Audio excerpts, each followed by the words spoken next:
मेरे सभी पूर्वजों को मेरा सादर प्रणाम। ओम श्री गणेश देवताय नमः। ओम श्री कुल देवताय नमः। ओम श्री गुरुदेवताय नमः। ओम सर्वश्री इष्ट देवताय नमो नमः। शिव शरण दोस्तों, मैं हूं कड़प्पा, आपके सामने फिर से हाजिर हूँ। मेरे धर्म कर्म चैनल में आपका स्वागत है दोस्तों। दोस्तों, दिन नक्षत्र तिथि योग और कर्म, इन 5 अंगों से बनता है पंचांग।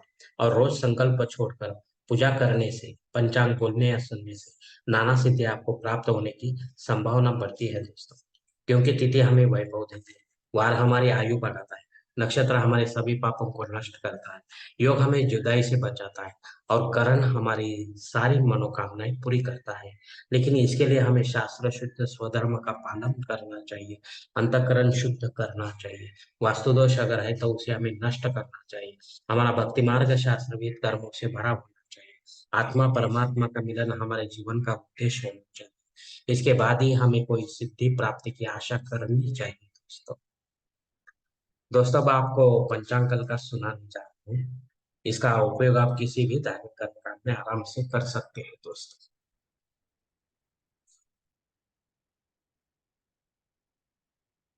दोस्तों, आज तारीख 10 अक्टूबर 2023, शालिवान शक 1945, संवत्सर शोभन, अयन दक्षिण, ऋतु वर्षा, मास भाद्रपद, पक्ष कृष्ण।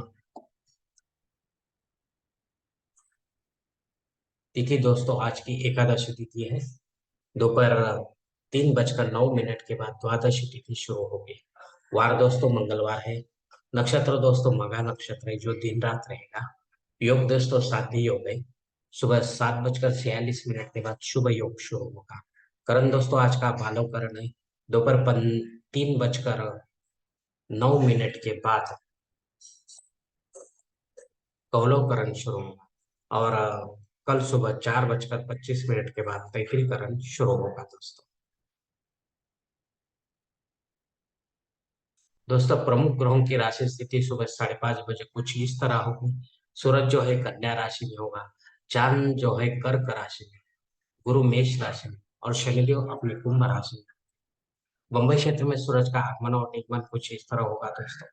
आगमन जो है सुबह 6:32 पर होगा और निगमन शाम को 6:19 पर होगा। दोस्तों, इस पंचांग के आधार पर आज के नित्य देव पूजा का संकल्प अब हम छोड़ेंगे। इसके लिए आप अपने दाहिने हाथ की हथेली पर थोड़ा सा जल, थोड़े अक्षर, एक फूल या फूल की पंखुड़ी ले लें दोस्तों। और ये संकल्प बोलना शुरू कर दें दोस्तों।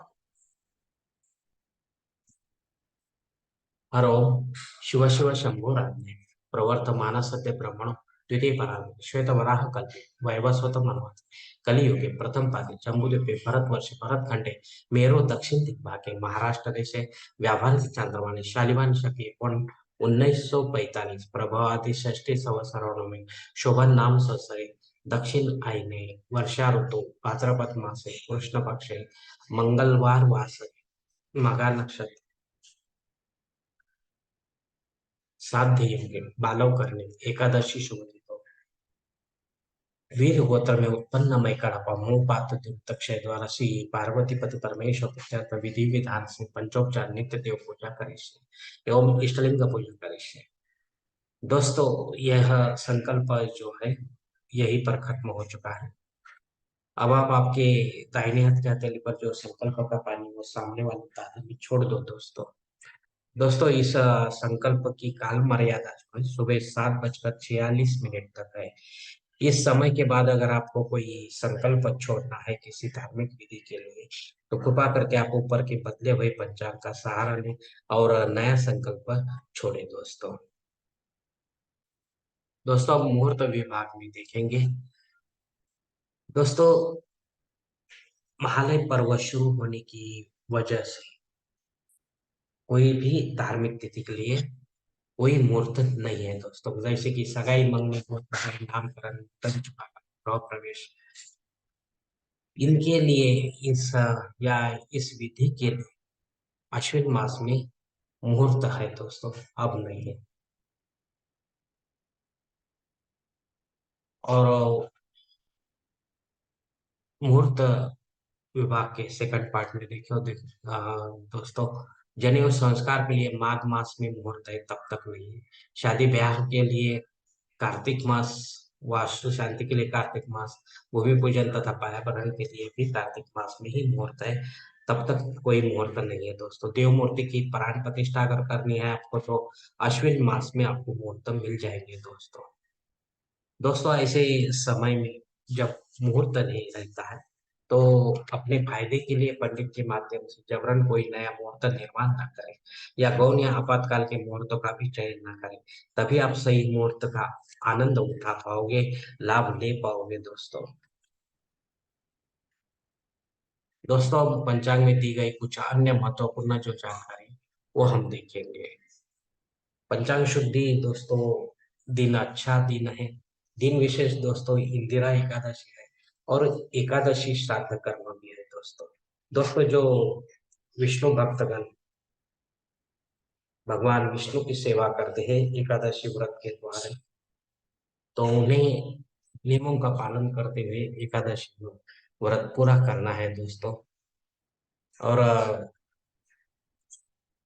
दूसरे दिन सुबह ही आप नाश्ते के रूप में ये एकादशी का उपवास छोड़ सकते हैं दोस्तों, क्योंकि हरिवासर कब का खत्म हो चुका वो होता है दोस्तों।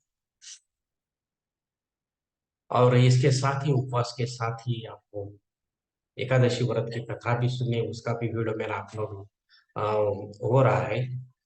आप वो कथा सुनिए दोस्तों, उपवास करें और कथा सुनिए। उपवास के दरमियान आपको कोई भी तीखा या नमकीन खाना नहीं खाना है दोस्तों। साबूदाना खिचड़िया हुआ ऐसे, क्योंकि आपका उपवास तत्काल खत्म हो जाएगा दोस्तों, करके कोई फायदा नहीं होगा।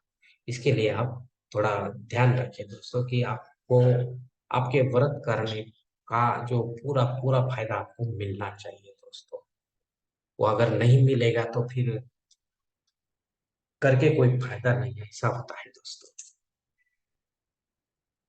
और श्राद्ध कर्म जो एकादशी श्राद्ध एकादशी तिथि में अगर हमारे पूर्वज हमको छोड़कर निकल गए हैं परलोक में, तो कृपा करके उनके नाम से आपको पिंडदान युक्त ऐसा श्राद्ध कर्म पंडित के माध्यम से करना है।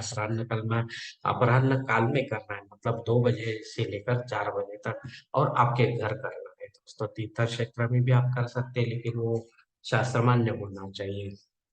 अग्नि धरती पर दोपहर 3:09 के बाद हाजिर है दोस्तों, उसके पहले नहीं। अगर आपको नया कोई होम यज्ञ करना है तो वो ये समय के बाद कर सकते हैं। और रेगुलर जो है वो कभी भी कर सकते हैं दोस्तों आप। राहु काल दोस्तों दोपहर 3 से 4:30 बजे तक है।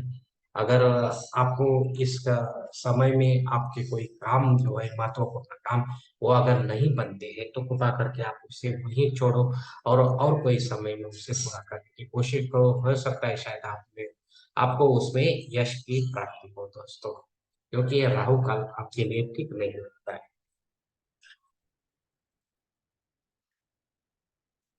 दोस्तों। संकल्प के साथ की गई पूजा जो होती है वो 100% और जल्द फलदायी है। क्योंकि हम ही होते हैं ऐसे धार्मिक कर्म कांडों की करता धरता। हम ही होते हैं हमारे जीवन को बनाने और बिगाड़ने वाले। अगर आप मेरे विचारों से सहमत है तो कृपा करके मेरा धर्म कर्म चैनल सब्सक्राइब करो, लाइक करो, आपकी फैमिली और दोस्त परिवार के साथ शेयर करो, और कमेंट्स बॉक्स में आप अपना कमेंट जरूर दें दोस्तों। दोस्तों मेरा अगला वीडियो आप तक पहुंचने के लिए बेल बटन को अवश्य दबाएं। धन्यवाद दोस्तों। हमारी अगली मुलाकात होने तक आप खुश रहे, आनंदी रहे और प्रसन्न रहे दोस्तों। हरि ओम। शिव शंभो महादेव।